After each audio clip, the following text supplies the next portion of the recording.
ribet. Kali ini kita akan bikin konsep manajemen yang sangat amat rumit, jadi ngobrol santai aja.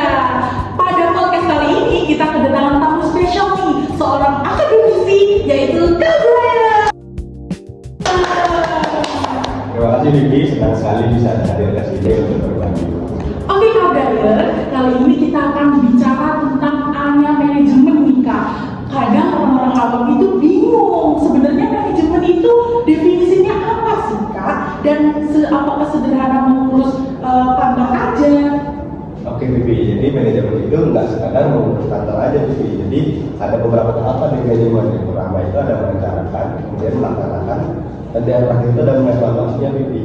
Oh, jadi menarik sekali ya guys kalau kita bicara tentang rangkaian kegiatan dari manajemen.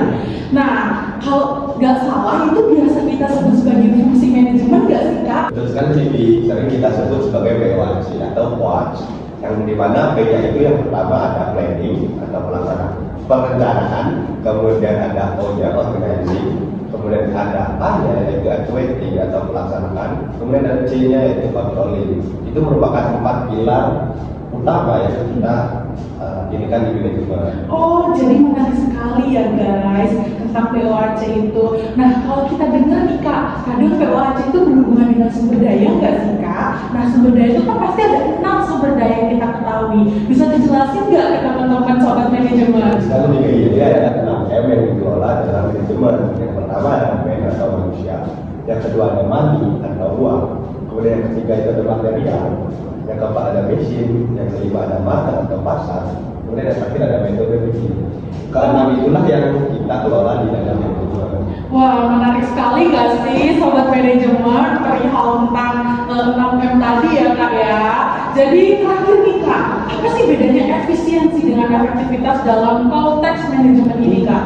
Kemudian sosial tinggi, efisien itu berfokus pada proses, sedangkan efektivitas itu berfokus pada tujuan. Nah, untuk perusahaan itu maju tidak harus mengimplementasikan kedua hal tersebut, harus efektif dalam proses dan juga efisien dalam melakukan strategi dan juga targetnya.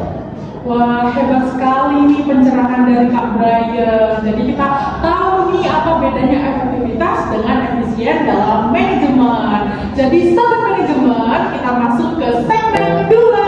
Kita singgung tentang efektivitas nih Kak. Ini pasti erat gak sih kaitannya sama planning jangka panjang. Nah, yaitu perencanaan strategi. Sebenarnya nih Kak ya, apa sih pentingnya dari perencanaan strategis itu sendiri biar sobat manajemen itu pada tahu? Oke, jadi perencanaan strategis itu adalah pedoman jangka panjang bagi perusahaan di layaknya kompas yang mana mencapai tujuan, ukuran keberhasilan, dan juga investasi. Setelah rencananya matang nih Kak, langkah selanjutnya tentunya merealisasikannya. Nah, dan itu masuk ke fungsi organisasian yang tadi sudah kita bahas di segmen sebelumnya. Nah, apa sih fungsi inti dari pengorganisasian ini Kak?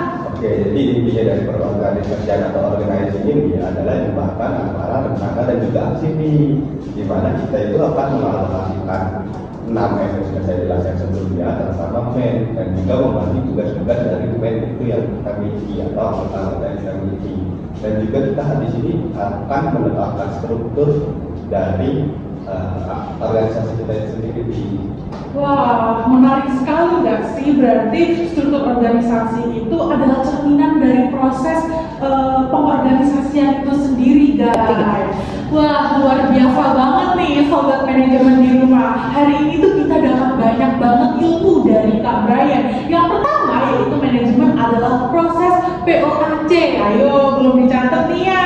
Yang mengelola 6M secara efektif dan efisien. Yang kedua, pentingnya perencanaan strategis ya Kak ya, sebagai kompas jangka panjang yang dibantu dengan analisis skenario dan mitigasi resiko masa depan yang tadi sudah dibahas.